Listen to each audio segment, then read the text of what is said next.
Hi guys, my name is Henrie and this is Untold Stories, and we are going to get into Olu, who talks about football and kind of what it's like to rise to the heady heights and then maybe plummeting back down again. It's an interesting story, let's get into it. If I don't play football no more, how am I going to be able to maintain the life that I'm living right now? My name is Olu and I'm 28 years old. I started at Tottenham when I was 7 years old. I got scouted in Tottenham at a play scheme, and someone came up to me and they were like, oh, like, we'd be interested in taking you to Tottenham. But I didn't know it was actually Tottenham Hotspur's football club. So when that happened, it was just like, raw, like, I'm actually here. Like, my dad's a Tottenham fan, my family, we're from Tottenham, innit? So it was like a massive deal. My life changed from the age of 14 to say 19, I wouldn't say 17, 19, because it was like, everything I wanted, I got. It was just surreal, like cars, parties, which kind of was a massive distraction for me because I kind of took my eye off the prize. And then when I was 17, I got called to represent my country in Nigeria. And for me, that was like, wow, like other people have been going to play for England and all of that, like the Harry Kanes and all of that. And it was like, for me, it was like, wow. Coaches could sense that I'm getting distracted as well. So like, I was training with the first team week in, week out. Like, I was the only one, I think it was like me, Harry Kane, Alex Pritchard and Ryan Fredericks, like there was 4 of us. They're still playing now.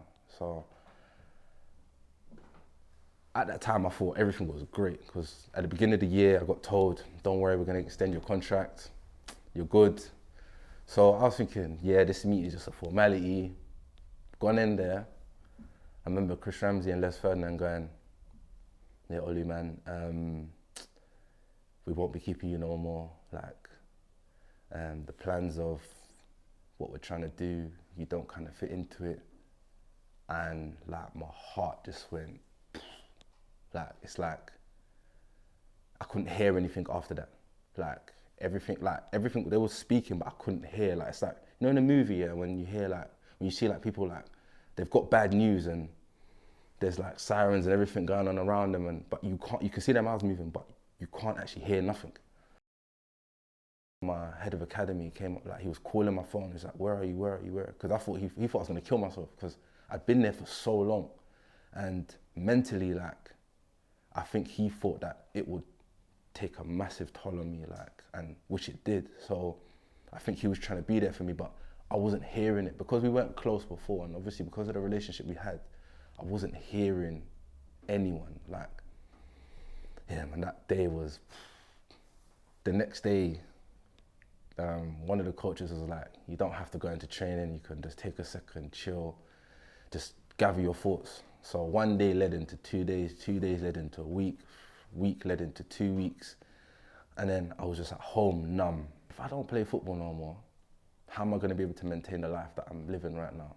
I've got this car, I've got these trainers, I've got these girls that are on me, I've got that, and how am I going to maintain all of that?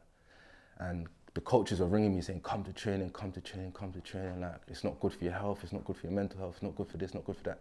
But I wasn't hearing nothing. So one time I was just chilling with my boy, and then he's like, follow me quick. So I went with him, and then he did whatever he was doing, and I was there, and then I see the money in his hand, and I was thinking, you know what? I just asked him, bring me on this. He was just like, no, you're a footballer, leave that alone. So I asked one of my other friends, because I could be very persuasive, and obviously at the time I was Olu, like the footballer, like no one's gonna tell me no. So one of my friends was like, all right, cool, like hold this, move this, I'll give you the numbers, I'll give you the shots, I'll give you this, I'll give you that. So I started doing it, and then I'm making money, and I'm giving him his money, and I'm seeing the money that I have back from it, and I'm like, bro, like this life is actually nice. I remember I was supposed to go on trial to, what club was it? Stoke.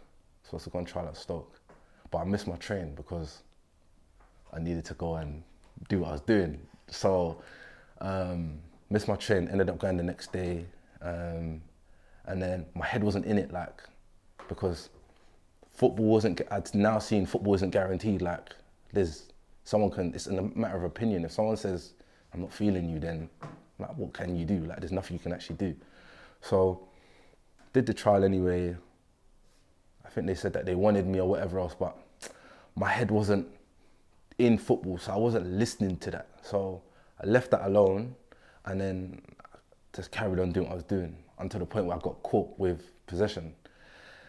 And then I remember that day so vividly because I got caught, they let me go, and then I had my grandma's funeral.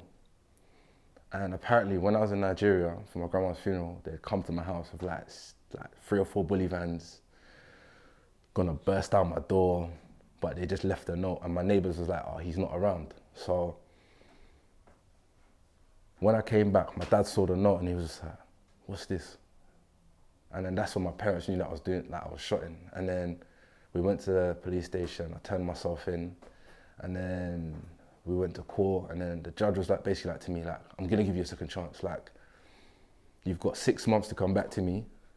After this 6 months, if I've not heard that you're in a professional club or you're not fixing your life around or you're still messing around with this nonsense, or you can't show me evidence of you changing your life around, you're going to jail. So I started to stay focused, stopped going clubbing, and football's a game of opinion, you know what I mean? Like, some people are gonna like you, some people are not gonna like you. So it's like, what do you do? Like, you just have to deal with it.